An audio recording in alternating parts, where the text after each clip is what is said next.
From the CISO series, it's Cybersecurity Headlines. These are the cybersecurity headlines for Friday, June 26, 2026. I'm Steve Prentice. ShinyHunters hits Madison Square Garden.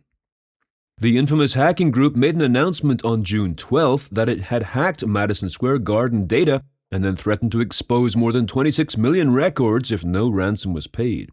It followed through on this threat 4 days later, exposing customer records, internal emails, celebrity contacts, and corporate data.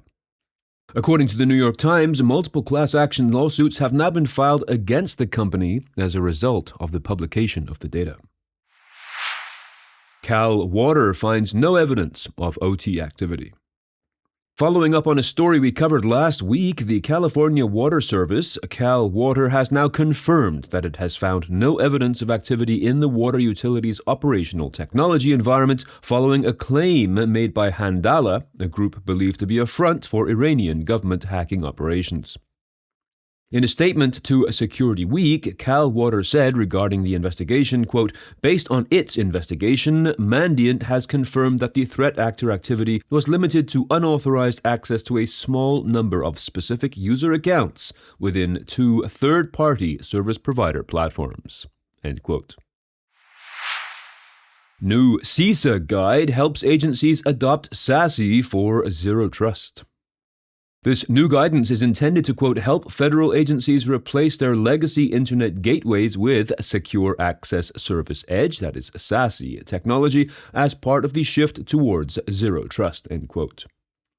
The guide, published Wednesday, explains how agencies can use SASE to move from the perimeter-based Trusted Internet Connections TIC 2.0 model to the more flexible TIC 3.0, which CISA built around Zero Trust principles. The goal is to reduce bottlenecks and to bundle networking and security functions into a single, mostly cloud-based service. The guidance is vendor agnostic, focusing on the architecture rather than specific products. IBM block of flats design hailed as a breakthrough for ultra-tiny chips. This new chip design could enable manufacturers to cram 100 billion transistors on a silicon chip the size of a fingernail. This is based on IBM's new chip design, which measures 0.7 nanometers. For some context, a nanometer is 1/billionth of a meter, or the size of a few atoms. The current industry standard for chips is around 2 nanometers.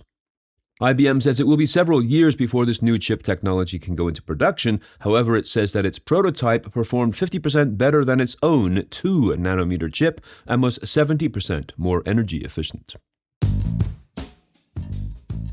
Huge thanks to our sponsor, GuardSquare. Attackers are treating your mobile app like an open book.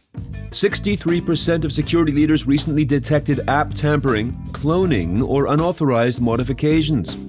When your code runs in an untrusted environment, you need runtime self-protection and code hardening to keep attackers out. Address tampering before it starts. Learn more at guardsquare.com. Indian auto giant Bajaj Auto suffers ransomware incident. This attack affected its operations as well as those of Bajaj Auto Technology Limited, a subsidiary focused on technology development, engineering, and research. Company authorities became aware of the incident on Tuesday morning. They have not disclosed the identity of the threat actor behind the attack, whether any data was stolen, or whether the attackers had issued any ransom demands. Bajaj Auto is one of India's largest vehicle manufacturers, producing motorcycles, scooters, and commercial vehicles. The company is also the world's largest manufacturer of three-wheelers, commonly known as auto rickshaws. Malicious Edge extension abuses native messaging as a bridge to malware. Dubbed Edgecution, this extension has already been used in a ransomware attack. Its tactic is to escape the browser sandbox and deploy a Python-based backdoor. It does this by leveraging the Chrome native messaging protocol that allows browser extensions to interact with native desktop applications, such as a password manager communicating with the extension to fill in web forms. An execution compromise begins with the attacker posing as IT support personnel on Microsoft Teams and directing employees to a fraudulent page under the pretense of installing a spam filter update. Researchers at Zscaler believe that the execution campaign is being deployed by an initial access broker connected to the Payouts Kings ransomware operation. Squid Bleed, a 29-year-old memory leak, discovered. A security researcher and Mythos Preview together found the flaw and reported it to the project maintainers who fixed the code earlier this month. It is a Heartbleed-style vulnerability in Squid, which is a popular open-source caching proxy server used by large corporations, schools, and internet service providers. For almost 3 decades now, it has silently leaked users' plain-text HTTP requests and potentially revealed sensitive data, including credentials and session tokens. Caliph.io researcher Lam Jung Rong said he came across the open-source proxy while attempting to connect to the internet while on a flight. Gaslight macOS malware uses prompt injection to disrupt AI-assisted analysis.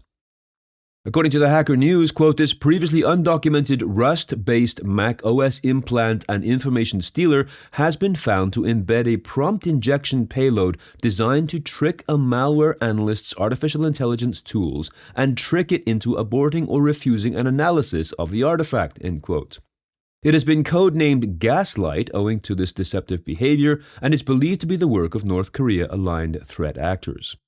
Sentinel-1 researcher Phil Stokes said in a technical report, quote, its most notable feature is an embedded cascade of fabricated system failure messages designed to make an LLM-assisted triage agent doubt its own session, end quote.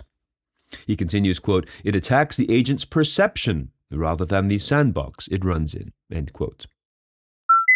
If you have some thoughts on the news from today or about this show in general, please be sure to reach out to us at feedback@cisoseries.com. We would love to hear from you. I'm Steve Prentice, reporting for the CISO Series. Cybersecurity headlines are available every weekday. Head to CISOseries.com for the full stories behind the headlines.